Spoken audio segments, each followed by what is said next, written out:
Vou explicar neste vídeo a diferença entre campos e propriedades de uma classe.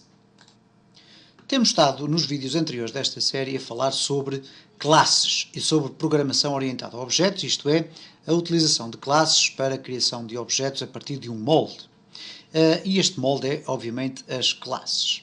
Verificámos já várias características envolvendo as classes, a criação de métodos, a definição de propriedades, etc. Contudo, eu quero aproveitar este vídeo para explicar aqui uma diferença que existe e que é importante salientar no que diz respeito às propriedades de uma classe. Muitas das vezes falamos sobre propriedades, outras vezes sobre campos, afinal de contas estaremos a falar sobre a mesma coisa ou não? De facto, não. Eu vou criar um novo projeto para demonstrar na prática qual é esta matéria que eu estou a falar.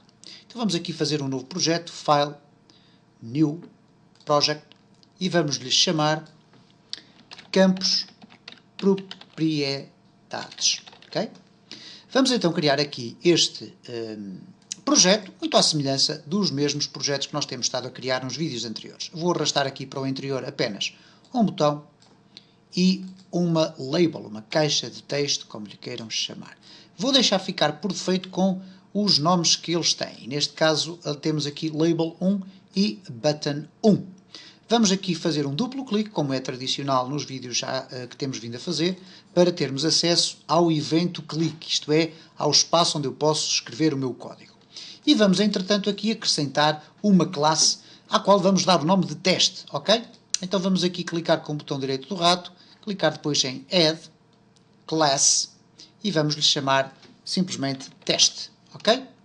Vamos clicar em Add e automaticamente teste é aqui acrescentado ao nosso projeto. Ora, falámos então aqui na questão dos métodos e das propriedades e dos campos, mas ficou aqui por resolver uma distinção entre o que é propriamente um campo de uma classe e o que é uma propriedade.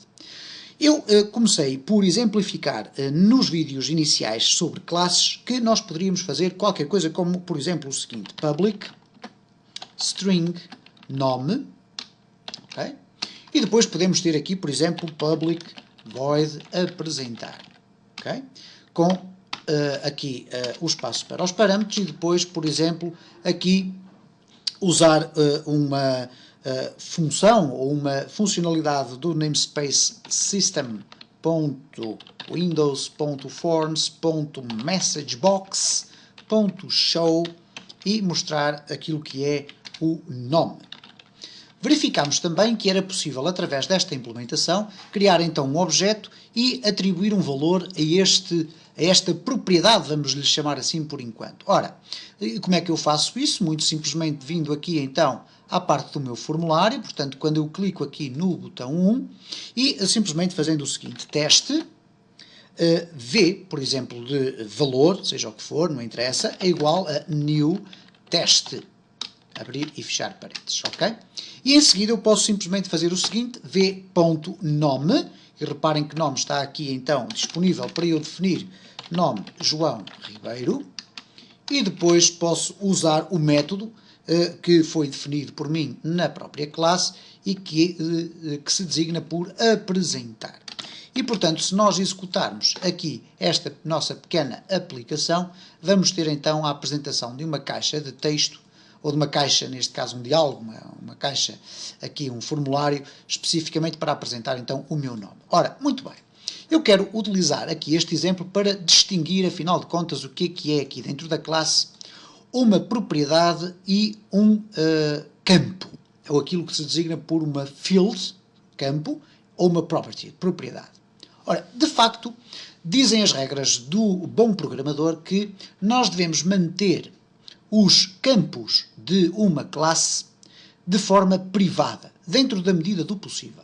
E eu vou mostrar aqui um ou dois exemplos em que circunstância é que isso é particularmente importante. Ora, em primeiro lugar, vamos explicar e demonstrar o que é o conceito. Ora, quando eu defino aqui uma propriedade, ou vamos lhe chamar assim dessa forma, não importa o termo, desta maneira, eu estou de facto a definir um campo.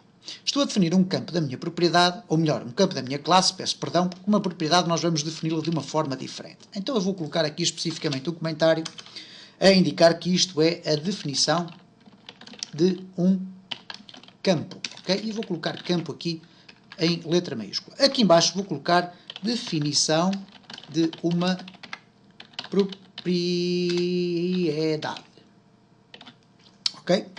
Ora, então, em relação aos campos, o que é que acontece? Nós definimos de uma forma direta qual é o nome da variável que nós queremos utilizar dentro da nossa classe e já sabemos que ela, estando definida aqui na raiz da nossa classe, e quando eu falo da raiz da nossa classe, portanto, ela não está dentro de nenhum método, está aqui fora, significa que toda a minha classe vai ter acesso a esta propriedade. Okay? Ou neste caso, a este campo. Vamos começar a chamar as coisas pelos nomes. Acontece, no entanto, que este campo, da forma como está definido, isto porque tem um access modifier, ou um modificador, uma permissão de acesso que é pública, significa que este campo não só pode ser lido por toda a classe, mas está também exposto a todos os objetos que são criados a partir desta classe. E, de acordo com aquilo que são as normas do bom programador, esta não é a melhor opção. Não é a melhor opção simplesmente porque nos apetece. Não é a melhor opção por um conjunto de circunstâncias que eu vou explicar a seguir, ou principalmente uma ou duas. Mas, de facto, desta forma, tudo isto funciona. Mas a forma correta é, de facto, conjugar a existência de campos com a existência de propriedades. E, para isso, nós vamos começar a considerar que o campo de uma classe é uma propriedade, ou neste caso um espaço, uma variável, que é privada. E, portanto, para ser privada, eu simplesmente tenho que retirar daqui o public e deixar ficar apenas string. Ou então posso escrever, por uma questão de leitura, private. É exatamente a mesma circunstância. Ora, neste caso concreto, o que é que acontece a partir do momento em que eu deixo de tornar este campo como público? Eu deixo de ter acesso a ele e por isso me aparece aqui este erro. No entanto, dentro da minha classe, esta variável, que é um campo da classe, continua a ser visível por todos os métodos que forem inscritos dentro da classe. E, portanto, por essa perspectiva, retiramos aqui a sua visibilidade fora da classe, mas mantemos a visibilidade dentro da classe. Por uma questão também de boa organização do código, normalmente os campos de uma classe são definidos com o seu respectivo nome, mas precedidos de um underscore. Ora, precedidos de um underscore não porque exista aqui alguma razão especial para isso. É apenas uma nomenclatura adotada por muitos programadores para distinguir campos de variáveis próprias da classe, etc, etc. E, portanto, definir as distinções entre propriedades e tudo isso. E quando nós definimos aqui o campo desta forma, nós estamos a perceber exatamente que o que nós definimos é uma variável que funciona apenas dentro do escopo da minha classe, ok? Ora, o que é que eu vou então fazer com isto se eu não tenho a possibilidade de aceder a este valor a partir daqui? Se eu teclar V ponto e depois não tenho aqui nada disto. Ora, é aqui que entram então as propriedades. Nesta circunstância em concreto, o que eu vou fazer é, no interior da minha classe, criar uma estrutura de código que me vai permitir definir o valor de nome. Ora, poderão estar a perguntar nesta altura, então, mas porquê que eu vou estar aqui a criar mais código se eu já tinha resolvido o meu problema daquela forma? Bom, já lá vamos a uma circunstância, pelo menos, que vai ajudar a explicar em que circunstâncias é que isto aqui é extremamente importante. Eu vou então definir aqui uma propriedade, vou retirar daqui este espaço, vou definir aqui uma propriedade que vai, ela própria, alterar o valor de nome ou buscar o valor de nome. E eu faço da seguinte forma. Public, e reparem que neste caso sim, eu vou tornar público, portanto com acesso externo, public, neste caso eu quero uma propriedade para alterar este valor, então public string, nome, ok? E a seguir, o que eu vou fazer é o seguinte, eu vou abrir e fechar parênteses, vamos colocar aqui o termo set, abrir e fechar parênteses, e eu já vou explicar o que é que isto é, e vamos colocar aqui o termo get, abrir e fechar parênteses. Ora, nós temos aqui escrita então a estrutura daquilo que é uma propriedade, ok? Uma propriedade é constituída por isto. Obviamente que está aqui um erro e já vão perceber porquê. Neste caso concreto, o que eu criei aqui nesta estrutura não se trata de um método, mas sim de uma estrutura própria de uma propriedade, são dois blocos de código. O set significa que serve para eu definir, aqui dentro deste bloco, definir qual é o valor, por exemplo, de nome. Poderia ser de um outro tipo de variável ou de campo da minha classe, mas neste caso eu criei exatamente com esta identificação para que possa alterar este valor. Se eu tivesse aqui, por exemplo, int idade, eu iria depois criar aqui por baixo uma propriedade com o nome idade, por exemplo, para poder manipular este valor. Obviamente que estes nomes não têm que ser coincidentes, nem têm que ter qualquer relação, mas desta forma, como estão assim definidos, é muito mais simples perceber a sua própria lógica.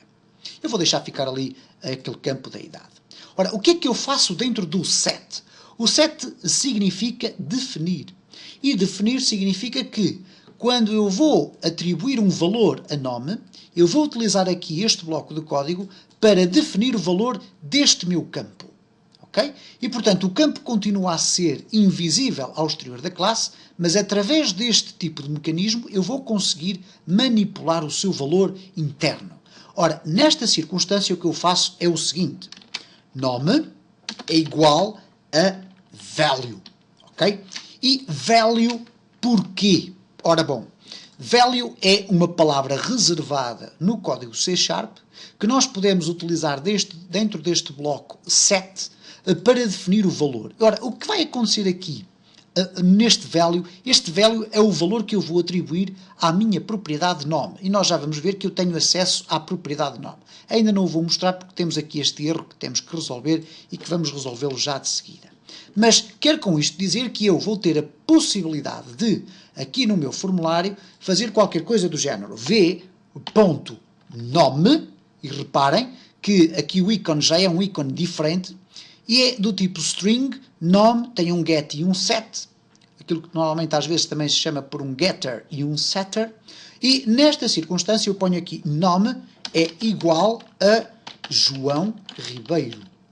Ora, o que vai acontecer tecnicamente na execução do meu código é que eu, ao atribuir aqui este valor desta forma a nome, ele quando chegar aqui à minha classe, o que ele vai fazer é o seguinte: ele vai chegar aqui ao set, vai verificar que valor ou value é aquilo que eu defini aqui como sendo o valor da minha propriedade e vai atribuí-lo a este campo que é privado, é interno da minha classe. Ora, o get serve então para quê? Bom, se eu posso definir, isto é, dizer qual é o valor, eu também quero a determinada altura saber qual é o valor que tem o meu próprio campo.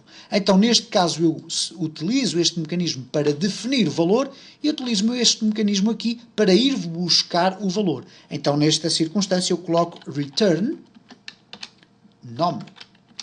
E reparem que o meu problema vai ficar resolvido. E com isto significa genericamente o seguinte: eu tenho um bloco para definir o valor do meu campo privado e tenho um outro bloco para definir ou para ir buscar o valor que o campo privado possa ter a qualquer altura. E por conseguinte, se eu agora executar este meu código, o que vai acontecer é que eu tenho aqui, eu vou aqui guardar, eu tenho aqui então a definição do objeto, okay? Aquilo que se chama tecnicamente a instanciação da minha classe, através da criação de um objeto chamado v, que vai ser do tipo classe, do tipo teste, peço perdão. Depois vou definir qual é o valor da propriedade nome. E reparem que na listagem a propriedade já aparece identificada com este ícone diferente, que é uma espécie de uma chave de bocas para parafusar porcas, etc. E, portanto, este termo pode parecer um pouco estranho, é um termo tipicamente português, para quem está a ver o vídeo e não é português, não domina às vezes este tipo de linguagem mais específica, mas, portanto, está ali aquilo que é uma tool, uma ferramenta de trabalho. E, portanto, a propriedade é identificada desta forma.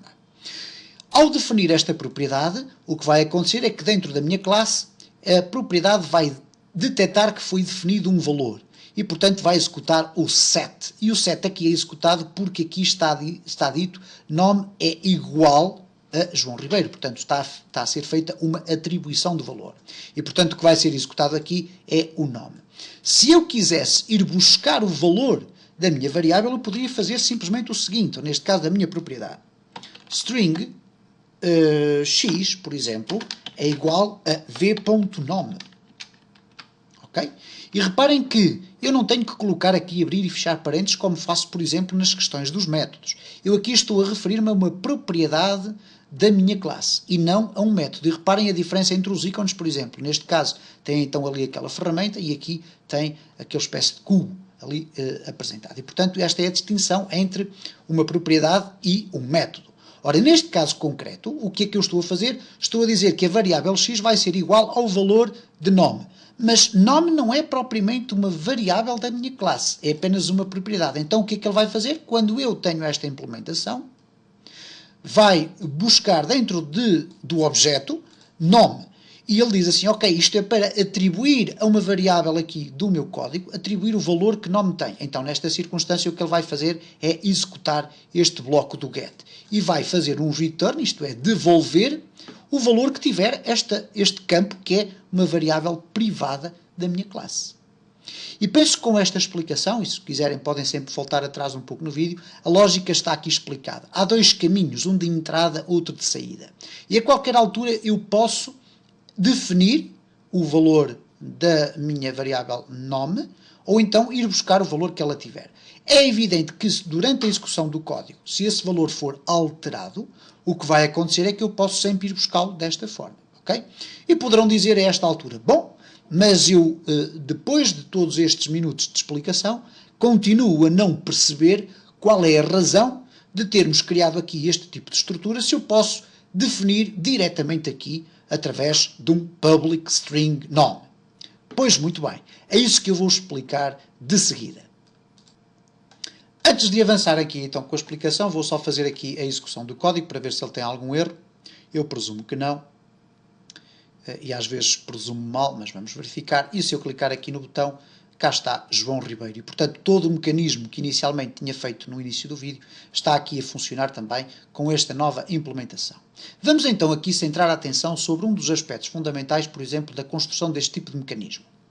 Imaginem que eu quero, por algum motivo, verificar ou procurar validar a informação que é definida no meu código. Isto é, vamos imaginar que nesta definição que aqui está, eu defino um nome, mas em vez de definir o valor do nome através diretamente da apresentação ou da definição aqui do seu conteúdo, eu quero ir buscar este valor, por exemplo, a uma caixa de texto. Então eu vou acrescentar aqui, não uma caixa de texto deste género, mas uma caixa de texto que me permita introduzir texto. E para isso temos aqui a text box. E nós a seu tempo iremos falar dos aspectos fundamentais de cada um ou dos principais controlos que aqui estão.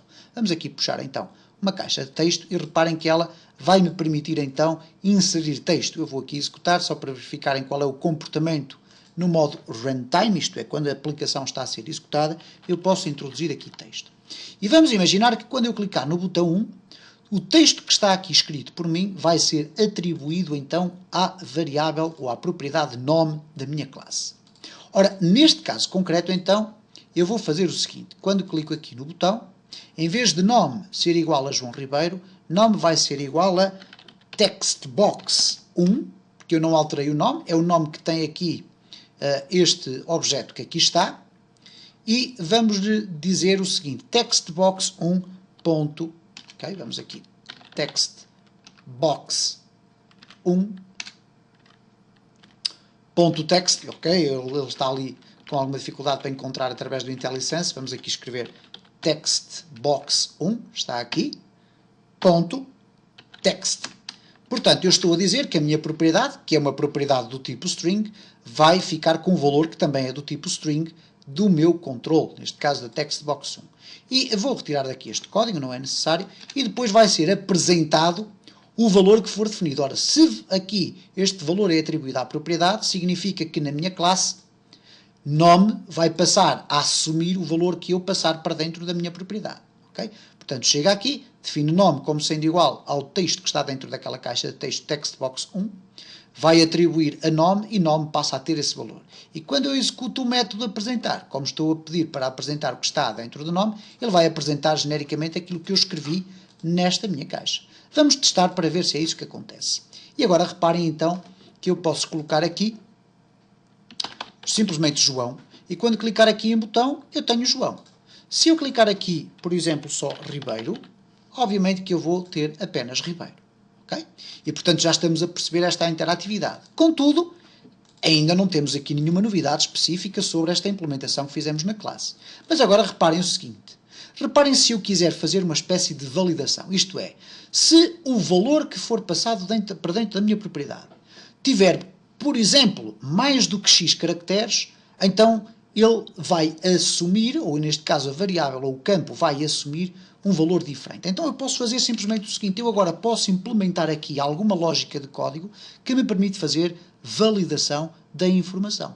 Neste caso, utilizando, obviamente, value como referência. Então se eu colocar assim, if value igual, por exemplo, a João, isto é, se eu escrever João e tentar atribuir aqui João à minha propriedade, então eu posso aqui definir condições. Então, neste caso concreto, por exemplo, nome vai ser igual a nem pensar, ok? Não é possível, não está preparado a minha propriedade para que nome possa ser definido como João. Ok, isto não faz qualquer sentido, mas é para percebermos. Caso contrário, else, isto é, se de facto